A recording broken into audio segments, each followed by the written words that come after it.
Chuck E. Cheese? That old arcade with the singing animatronics? Of course you do.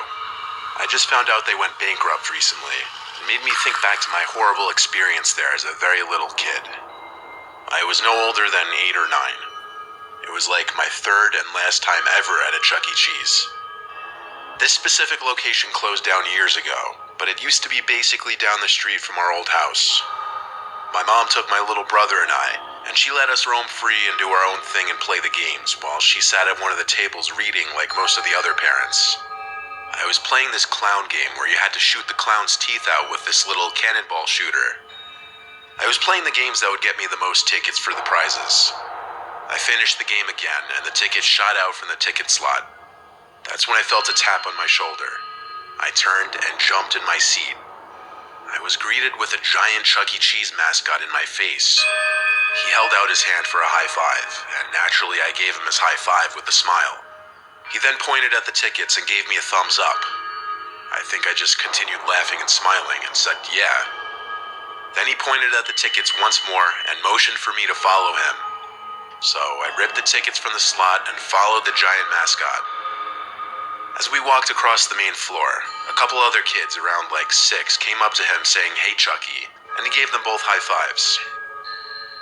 I kept following him, wondering if he'd tell the other kids to follow, but he didn't. He would turn back every few seconds to make sure I was still following. Finally, we made it across the main floor by the stage towards this back area, where he waved me to follow him through this employees-only door.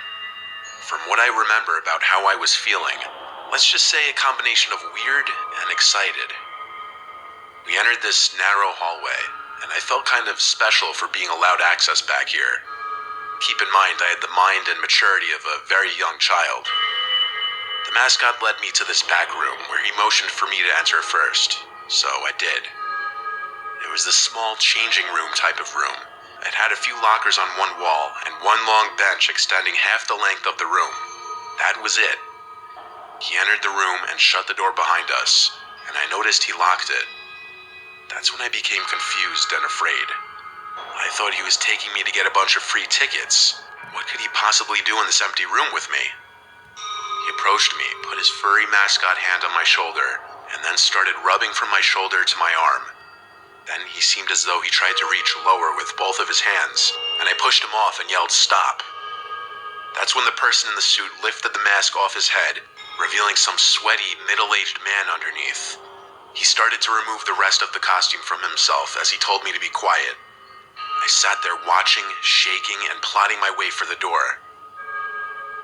When I thought he was distracted enough by the suit, I tried to run past him for the door, but he grabbed me and told me to stop. He offered me all the free tickets I wanted if I just behaved. I started to yell and pound on the door. He tried to cover my mouth, but I think he gave up when he realized it wasn't worth the risk for him. I unlocked the door and ran back down the hall in tears. I ran back to my mom, yelling at her about what just happened. She was distraught and went right to the front desk.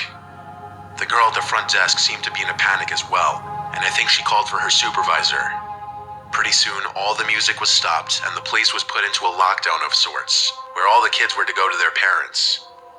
A bunch of workers ran to the back section, and eventually police showed up outside.